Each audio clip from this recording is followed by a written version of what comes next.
दोस्तों, प्राचीन मिस्र दुनिया की सबसे रहस्यमयी और अद्भुत सभ्यताओं में से एक है। ये सभ्यता नील नदी के किनारे लगभग 3100 ईसा पूर्व से लेकर 30 ईसा पूर्व तक फली फूली। इस जगह को पिरामिड की भूमि भी कहा जाता है। ये पिरामिड उस समय के राजाओं के लिए एक जीवन का प्रतीक हुआ करते थे। दरअसल प्राचीन मिस्र के लोग मृत्यु के बाद वाले जीवन पर बहुत अधिक विश्वास करते थे। उनका ये मानना था कि मृत्यु के बाद आत्मा को अमरता प्राप्त होती है और इसी विश्वास के साथ पिरामिड्स बनाए जाते थे। हालांकि समय के साथ ये प्रथा खत्म होती चली गई और बाद में इजिप्ट के सभी फराओं को किंग्स वैली में दफनाने का प्रचलन शुरू हुआ।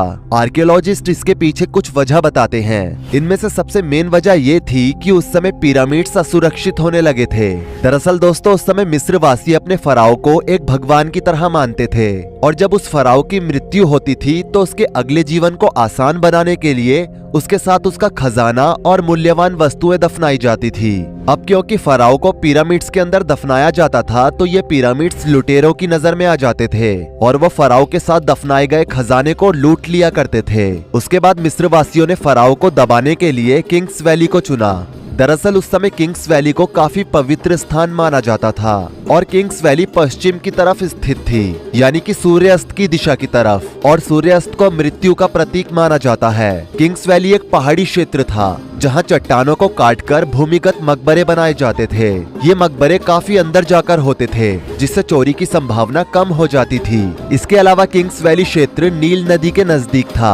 इसकी वजह से राजा के शव और उसके खजाने को आसानी से इस स्थान तक पहुंचाया जा सकता था। आर्कियोलॉजिस्ट के अनुसार किंग्स वैली में फराओ को दफनाने का समय काल 1550 ईसा पूर्व से लेकर 1017 ईसा पूर्व तक रहा। यहाँ पर कई फराओ को दफनाया गया जिनमें हत्शेप्सुट, थूथमस फर्स्ट, अमेनहोटेप फर्स्ट, रेमेसेस सेकंड और तूतनखामुन जैसे फराओ के नाम हैं। इनमें सबसे ज्यादा रहस्यमयी तूतनखामुन और उसकी कब्र को माना जाता है, जो मात्र 8 साल की उम्र में मिस्र की गद्दी पर बैठा और 10 साल की उम्र में उसने अपनी बहन अनक्सेनामून से शादी की और महज 19 साल की उम्र में वो दुनिया को अलविदा कह गया। लेकिन इस 19 साल के लड़के की विरासत आज भी जीवित है। बता दे, जब साल 1922 में हावर्ड कार्टर ने तूतनखामुन के मकबरे की खोज की तो उसके साथ उसे एक बहुत बड़ा खजाना मिला जो करीब 3000 सालों से जमीन के अंदर छुपा हुआ था। ये इतिहास की सबसे बड़ी आर्कियोलॉजिकल खोज थी जिसने पूरी दुनिया को हैरान कर दिया था। वैसे तो तूतनखामुन के टॉम से 3000 से ज्यादा आइटम्स मिली थी, लेकिन आज हम आपको कुछ फेमस आइटम्स के बारे में बताएंगे जिन्होंने आर्कियोलॉजिस्ट को भी हैरान कर दिया था।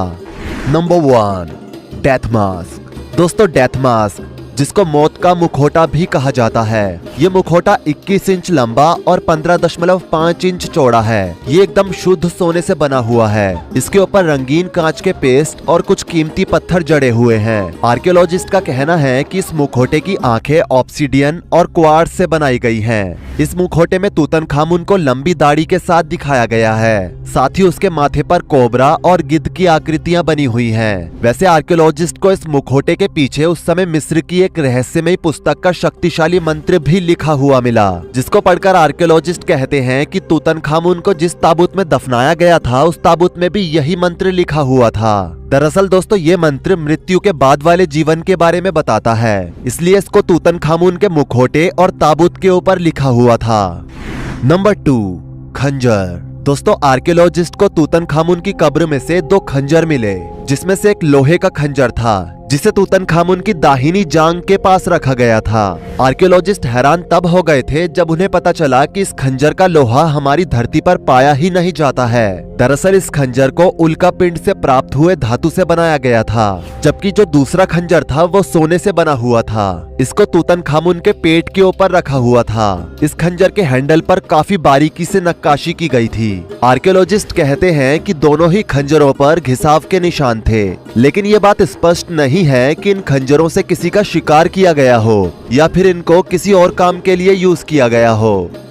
Number 3, board game. दोस्तों, तूतनखामुन की कब्र से मिला ये बोर्ड गेम लकड़ी का बना हुआ था जिस पर आबनूस की परत और हाथी के दांत चढ़े हुए थे। बता दे, प्राचीन मिस्र में सेनेट एक प्रमुख गेम था जिसका उद्देश्य अपने मोहरों को सुरक्षित रूप से बॉर्डर से बाहर निकालना था। हालांकि आर्कियोलॉजिस्ट को इस गेम के पूरे नियम पता नहीं चल पाए।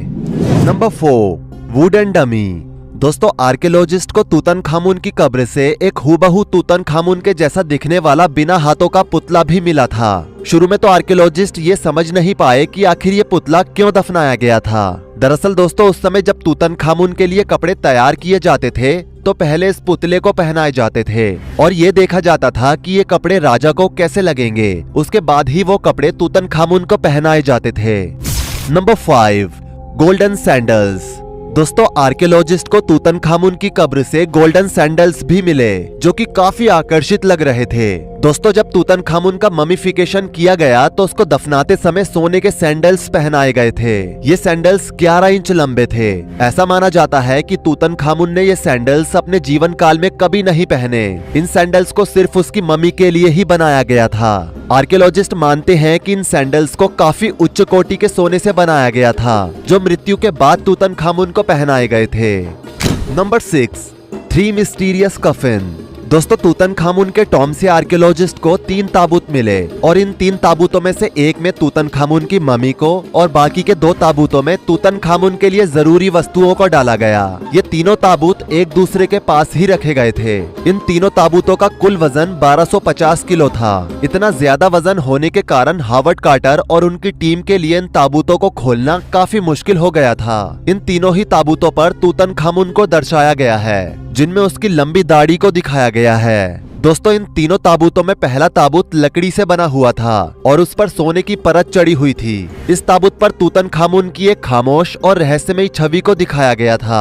दूसरा ताबूत भी लकड़ी से बना था और इसके ऊपर भर भर कर नक्काशियां की गई थी। तीसरा ताबूत एकदम शुद्ध सोने से बना हुआ था जिसके अंदर तूतनखामुन की मम्मी को रखा गया था और मम्मी को रखने के बाद तूतनखामुन के चेहरे पर उस रहस्यमयी मुखौटे को लगाया गया था जिसके बारे में अभी थोड़ी देर पहले ही हमने आपको बताया है। Number 7, mysterious throne. दोस्तों तूतनखामुन के टॉम से आर्कियोलॉजिस्ट को एक रहस्यमय सिंहासन भी मिला था जो लकड़ी से बना था और इसे सोने और चांदी से सजाया गया था। इसको सजाने के लिए कई बेशकीमती पत्थर, चमकीले पदार्थ और रंगीन कांच का भी सहारा लिया गया था। इस पर तूतनखामुन और उसकी पत्नी अनक्सेनामुन का चित्र बना हुआ था। साथ ही सिंहासन के चारों पायों पर बब्बर शेर के पैर थे और साथ ही इसमें आगे की तरफ 2 बब्बर शेर के मुंह भी लगे हुए थे। Number 8, 6 mysterious chariot. दोस्तों तूतनखामुन की कब्र से कुल 6 रथ मिले थे जिनमें से 2 रथों को हावर्ड कार्टर ने राज्य रथ का नाम दिया था। जब इन रथों की जांच की गई तो आर्कियोलॉजिस्ट ने पाया कि इन रथों के ऊपर एक छतरी थी जो रथ पर बैठने वाले के लिए छाया प्रदान करती थी। इस रथ के छोर पर बाज की छवि देखी जा सकती है जो मिस्र के देवता होरस को दर्शाती है। होरस सूर्य से जुड़े मिस्र के एक प्रमुख देवता थे। Number 9, trumpet. दोस्तों तूतनखामुन की कब्र से 2 ट्रम्पेट भी मिले थे जिसे तुरही कहा जाता है। इसमें से एक चांदी से बनी थी तो दूसरी कांसे से जिसके ऊपर सोने का पानी चढ़ा हुआ था। इस तुरही को होठों से बजाया जाता था।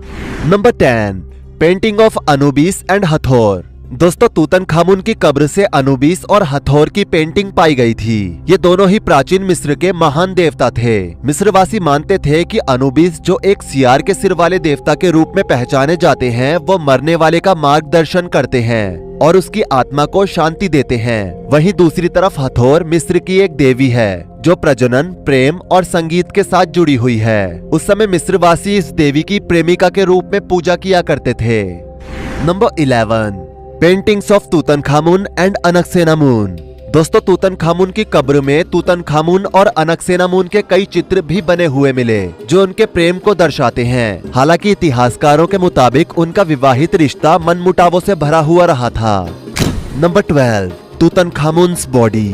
दोस्तों आर्कियोलॉजिस्ट ने जब किंग्स वैली में तूतनखामुन के टॉम को खोज निकाला तो उसके बाद उन्हें तूतनखामुन का शरीर मिला जिस पर ममीफिकेशन किया हुआ था जो कि आज भी काफी सुरक्षित था। जिसके बाद उसकी कई जांच की गई और वापस से उसे उसी स्थान पर दफना दिया गया क्योंकि माना जाता है कि तूतनखामुन की मम्मी एक शापित मम्मी है। लेकिन तूतनखामुन के टॉम से आर्कियोलॉजिस्ट को जितना भी सामान मिला था वो सभी सामान म्यूजियम में रख दिया गया था। तो दोस्तों ये है तूतनखामुन के टॉम से मिली कुछ सबसे विशेष चीजें। आपको इनके बारे में क्या कहना है नीचे कमेंट सेक्शन आपके लिए खुला है। जाने से पहले वीडियो को लाइक शेयर जरूर कर दें और ऐसी ही और वीडियोस के लिए इस चैनल को सब्सक्राइब करके साथ में बेल नोटिफिकेशन को भी ऑल पर सेट कर लें। धन्यवाद।